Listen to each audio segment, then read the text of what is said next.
rundown. I came to Canberra in 1979 from Griffith in New South Wales. Right. Been a Holden mechanic all my life. When I was doing my apprenticeship, worked at Burco Engineering for John Egan. Now, what it is, every time in my life that I've ever mentioned this car, because what happened, I actually got to work on it, got to drive it when I was a fourth-year apprentice. Right. Every time I mention this car, I get shot down, bagged, told I'm a fucking idiot because there was only 4 that were built, etc. And I've been beat up verbally and emotionally over the years, and it got to the stage where I didn't tell anybody the story. Anyway, I've mentioned it to a few people, and a few people said, listen, you should contact somebody in the FORD mob because they may not know about that car. What the long and the short of it was that in 1980, when I very first laid my eyes on this car, it was black.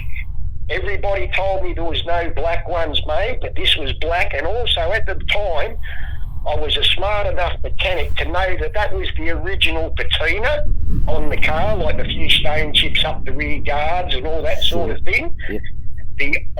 What blew me out, and it's like a photographic picture in my memory, I've never forgotten it. It's like when you see your first child born. I opened the bonnet on the car. Yes. And right in basically the middle, slightly to the passenger side, there was a very large brass ID plate. Now, it wasn't embossed, it was actually stamped, and it read FORD GT HO Phase 4, and the word pilot car was 100% on it, not test car or anything like that. Did it also have the compliance plate there, Neville?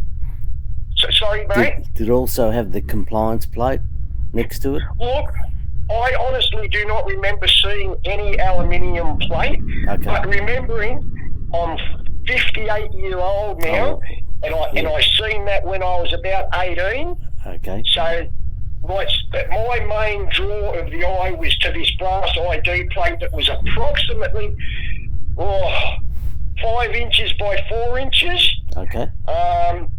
Now, John Egan owned Burco Engines in Canberra, or Burco Engineering, yes, which was one of the biggest engine reconditioning places in Canberra at the time.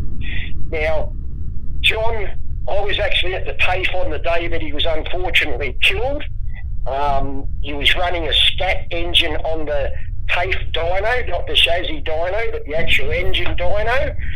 The throttle jammed fully opened, and as he has leaned over to hit the kill switch, the 6-inch tail shaft connecting the motor scat engine he was running to the dyno snapped the unit and took his arm off. Now, he actually died on the way to hospital. And what happened, I then was working for Ian Stewart, who owned Hackett Autoport, who was John Egan's best mate. Yeah. I worked for John for a period of time, but after his death, I went to Hackett Autoport. I said to Ian, what's going to happen with John's car collection? He said, what's going to happen is the friends have already agreed not to approach the wife for 3 months to give her a bit of grieving. Now, what's happened is in between the friends doing the right thing, somebody slipped in and put it on the wife about buying the black one. She had no idea of what she had because he had a shed full of GTs, John, and the car disappeared from Canberra. I've always thought over the many years, I wonder whatever happened to that car because I've never seen its head rear up again. I'm aware that probably our best GTs in Australia are all in American and British car collections. So I didn't know if the car had gone overseas.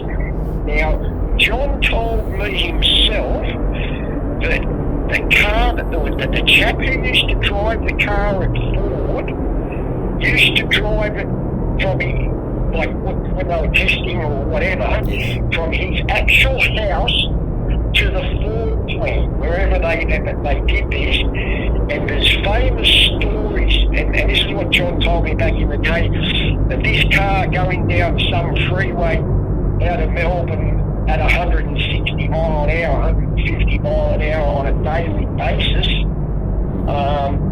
and he bought the car off the chap who actually bought it from Ford, but I can't tell you names or if the guy from Ford was in Victoria or Brisbane or wherever.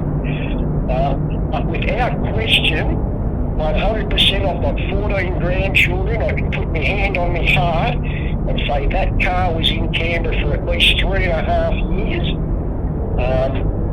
Now, if you said to me, Nev, did it have a roll cage? I'll be honest, I drove that car probably 6 times, and I honestly don't remember. But what I do remember, because John Egan took me under his wing a little bit, as sort of a surrogate son. And what happened, I can always remember sitting at a set of traffic lights, and John said, listen, I want you to feed it into it and give it to it. Anyway, I've gone for the big first, big snatch into second, and that thing did 62 mile an hour in first gear.